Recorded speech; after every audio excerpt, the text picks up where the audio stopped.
The rangefinder, a class of camera once on top of the world but relegated to the sidelines by the relentless march of the SLR. So why would anyone buy a 60-year-old 35mm rangefinder not just as a shelf piece but to use it? Well, I bought one. The Nikon SP. With its timeless design, robust construction, I think it's one of the best 35mm rangefinders ever made.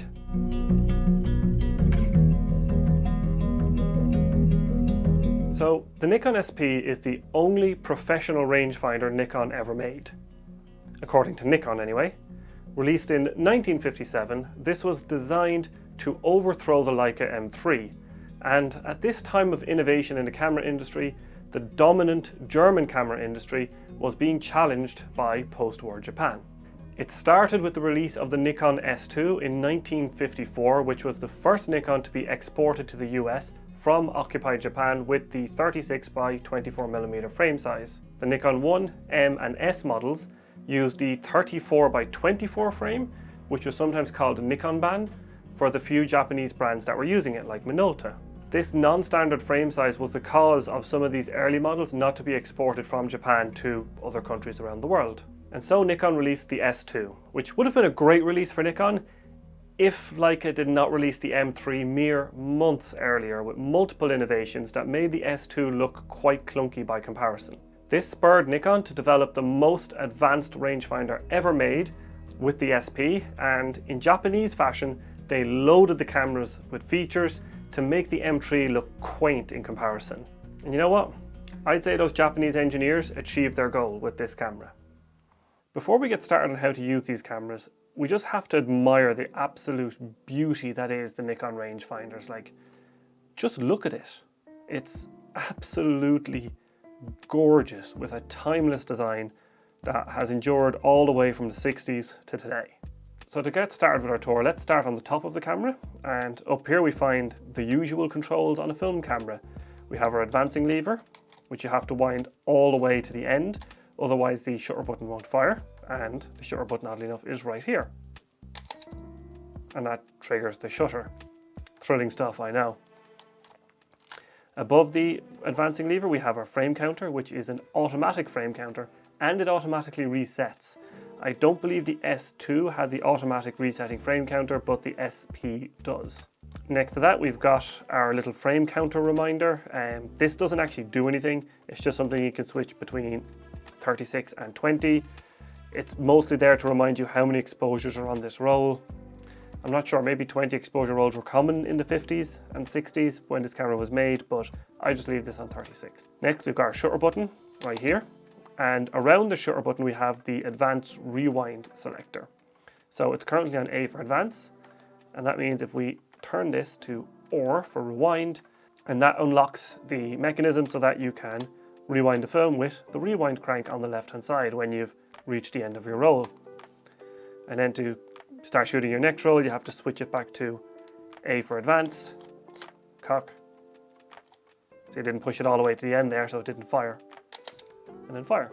Next we have our shutter speed selector dial, which has speeds from 1/1000 all the way down to 1 second with a bulb and a time mode. So the bulb mode is as you hold down the button, the shutter stays open, like so. And then the time mode is an option where if you press the button down, the shutter will lock open until you switch the shutter speed back to something else. You'll notice in front of the shutter dial we have this little tiny window here which says FX. This is actually the flash type selector dial thing. Now on modern cameras and for modern electronic flashes we only need to leave this on FX, but to change it you lift up the dial, or you lift up the collar around the shutter speed, and then you can change it to these like coloured dots. And for example this is a green dot, which means you can use flash on the green shutter speed settings, I believe. However, I think this is only valid for like really old school flash bulbs that put out an equal amount of power over a long enough time so that you can actually use the higher shutter speeds. All these flashes are gone now, so there's no point changing this, just leave it on FX for electronic flash. And if you're wondering where to hook up your electronic flash, you can do it on the hot shoe, right here, or you can use the PC sync port on the side of the camera here. The next thing we have is the focusing wheel control right here. Now this is where the Nikon rangefinders kind of go into insane town, because to focus the inner helicoil on the lens, you have to rotate this like so, and you can see it's mechanically linked. Now one thing to note is that the inner helicoil on this lens actually locks at infinity. So there's a little lever here that you have to push in to start rotating the inner helicoil. Now of course there's nothing stopping you from just grabbing the lens and turning it, and there's also a second unlock right here, so you can actually unlock here and then just focus it this way as well. Now the rangefinder on this is actually coupled to the inner helicoil, so it has to turn in order for the rangefinder patch to move and for you to be able to acquire focus. Also on the front we have the self timer, so we'll just cock that up, cock the shutter, release the self timer, done. And then on the bottom of the camera we have the ASA reminder selector, so you can just turn this to remind you of like 400 speed, 200 speed film. This doesn't do anything, it's only a reminder. It's actually quite handy. It's currently on E because this camera has no film in it. And then over here we have the open latch to open the back. So to do that we just lift it up, turn it 180 degrees, and then the whole back of the camera comes off. This means that if you have a tripod plate installed, you can't take off the back and reload the camera. You have to take your tripod plate off, which is a little annoying. It's the same on the Nikon F. And then in here we can see we have our usual sort of film loading mechanism that you find on a 35mm camera of this time. You can see the shutter in action. Now this particular camera is actually a cloth shuttered SP, it's not a titanium shuttered one. Now as for the finder on these beautiful cameras, the SP probably has the most advanced finder ever created on a rangefinder from this era, quite possibly ever. And that is because it has 6 separate frame lines. So to change the main frame lines, we have our selector dial up here. It does not automatically change when you mount different lenses. So up here we have a 5cm, which is what this lens is. We also have an option for an 8.5cm, 10.5, and 13.5cm lenses. Now these change the frame lines in the main finder window, which is this big window right here. And you can actually see it on the rear of the camera here. You'll also notice that there's a small frame window, and this is because there is a separate wide angle finder with lines for a 35 and 28mm lenses as well. Now it doesn't have parallax correction and it doesn't have a rangefinder focusing patch like the main finder, but it's only used for framing up. So you focus with your finder, main finder, and then you frame up with the wide angle finder. There are indicators in there to show parallax, but you kind of just have to guess it based on your focus distance. Anyway, to change lenses, first of all we need to take out our inner bayonet mounted 50mm lens, and that's done by removing this little latch here down. So we just push that down with our thumb, and then we can turn the lens and lift it out of the inner bayonet. The inner bayonet in here with its own lugs. We have the helicoil, which is activated by turning the focus wheel or can be turned manually. And this is what's coupled to the actual rangefinder itself. And then we have the outer bayonet with these lugs here on the outside. So if you want to mount an outer bayonet lens, like this 13.5cm lens here, so the first thing we need to do is make sure the camera body's at infinity and the lens is also at infinity. Now the way this works is we can see that inside this lens we have 2 bayonet systems. We have the outer bayonet mount here which holds the lens on the camera, and then we have this spring-loaded inner bayonet coupling device that couples to the inner bayonet mount, which allows the lens to turn the focusing helicoil, which then in turn turns the rangefinder and allows you to focus. So to mount the lens, make sure they're both on infinity, line up the red dots, get the inner mount to line up, push it inwards, and you'll notice as it pushes inwards, it also moves the helicoil lock out of the way here. So mount it on, turn until it clicks, and then what I like to do is I adjust the focusing wheel a little bit until you hear a second click as the inner bayonet engages to the helicoil. And now as we turn this lens, the focusing wheel is also turning. The last thing we need to do is change our rangefinder frame lines to 135, and we are ready to shoot on the longer focal length. And then of course, to switch back to our 50mm, we're going to revert our frame lines, push down on the release catch, turn the lens, lift it off, put the helicoil back to infinity, take our lens, line up this little tiny tab here on the side of the lens. It's a little hard to see, but there's a little metal tab here with the edge of the latch here where there's a cutout, and then turn it until it clicks, and you can see the little spring-loaded latch here holding into place. And now our 50mm lens, or 5cm, has been mounted as well. And with that, we can now use the Nikon SP. It's a pretty simple camera, apart from the mount, but overall it's pretty cool. Now, one interesting quirk with this camera is because of this focusing wheel, technically you can operate the camera one-handed. So if you wanted to, you can focus, like so, with your left hand, and then you can also advance the film, focus, shoot, advance, focus, shoot. Now obviously I don't recommend doing it because it's incredibly stupid, but it's something you can technically do with this camera.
Using an SP is a joy. It's a beautiful camera to hold and use. The mechanical feel and build qualities of these things is insane. The all metal, brass body, the smooth action of the winder and dials is something you just kind of have to feel. It may not be quite the level of a Leica, but it is tight, tactical and tangible. The real treat of this camera is the finder. With its effective base length of 60.3mm, it is only slightly beaten by the M3 for accuracy, but the real joy is the massive 1.0 magnification. And this makes the finder massive, and it is glorious. The 1.0 magnification also means you can actually shoot with both eyes open, and your brain will create this like double image overlay effect that kind of lets you see beyond the bounds of the finder with your left eye. And this effect is hard to describe, and I can try and simulate it so it looks something like this. However, the handling is not all sunshine, roses and cheap colour film. There are issues. The first is the mount, which I've already gone over, which was cloned from the Contax rangefinders of the era, which, it's not a great mount. It's kind of insane with the two bayonets, the inner bayonet and the outer bayonet that I've already covered. It's super silly. Also, there's issues with the focusing gear that I talked about earlier, where because it's quite sharp, it actually can strip skin off your finger if you're using it on a stiff day or the lens gets caught.